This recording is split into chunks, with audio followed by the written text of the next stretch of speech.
the uninterrupted power supply will be there for the next 3 months by reducing the generation of hydroelectricity by almost 50% and obtaining the standby generators of the private users into the national grid, and by limiting maybe usage of air conditioners in government sector as well as the private residencies in high rises in Colombo, and influencing the private sector organizations to use their own generators for their own the electricity supply. We are quite sure that PUCSL can manage the situation without scheduled power interruption for the next 3 months. Sri Lanka's daily demand for electricity stands at about 2,600 megawatts. This can be seen even on the website of the Ceylon Electricity Board as well.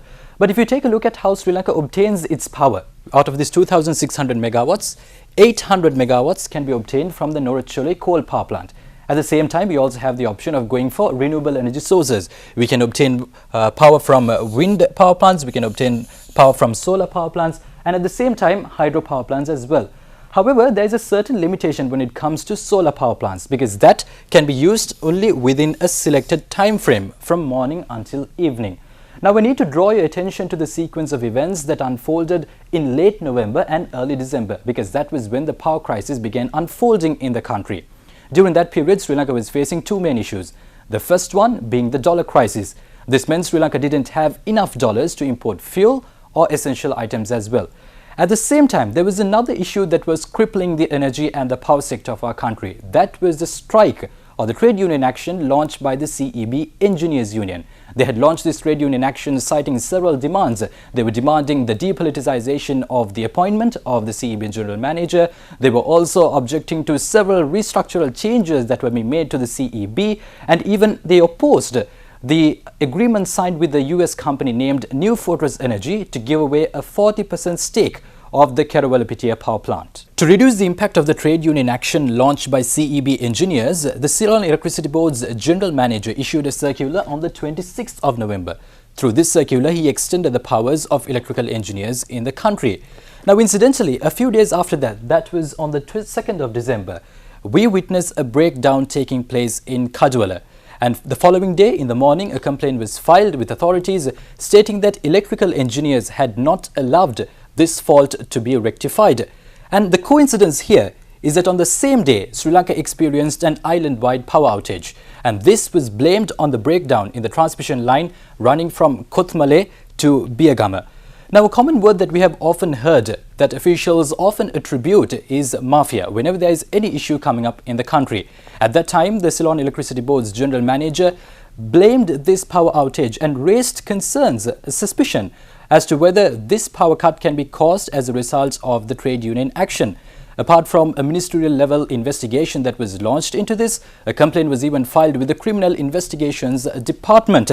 As a result of these breakdowns, 2 power generating units at the Norachole coal power plant had malfunctioned, and the 3rd power generating unit at Norachole was inactive until the 30th of last month, and we even had to wait until Chinese experts came to the country to rectify this problem. Now, with the whole Norachole coal power plant being inactive, Sri Lanka lost 300 megawatts of electricity to the national grid. And due to that reason, we had to explore alternative sources of power. The first one being thermal powered power plants, which meant that we had to purchase fuel in order to generate electricity. At the same time, Sri Lanka also explored the option of moving towards hydropower. However, water levels in reservoirs continue to decrease, raising concerns of what the future would look like as far as Sri Lanka's electricity sector is concerned.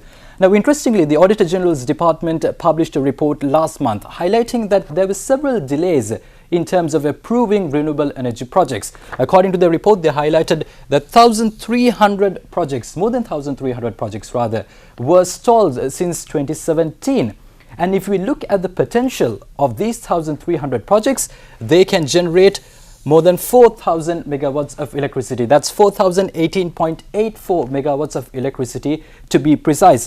At the beginning of this segment, we highlighted the fact that Sri Lanka's daily demand for electricity is about 2,600 megawatts. Now, this means that Sri Lanka wouldn't have to rely on coal power plants or the other power plants in the country if the authorities had approved these 1,300 projects that have been stalled since 2017. අමාත්‍ය ලේකම්වරිය කමිටුවක් පත් කළා. The ministry secretary had appointed a committee to study this matter. In the interim report, they said this wasn't a breakdown and that the Criminal Investigations Department should investigate this. What happened to the conspiracy behind the power cuts? The Norachale power plant fell inactive. They have built the Norachale power plant in a way that it shuts down during a blackout. They haven't taken action against this mafia. This is a planned conspiracy. අපි මේව දිගින් දිගට කිව්වට මේ මාෆියාවේ මේ සත්තුන්ට විරුද්ධ action ගත්තේ නැහැ. මේ ඊටාම සැලසුම් සහගත කුමන්ත්‍රණ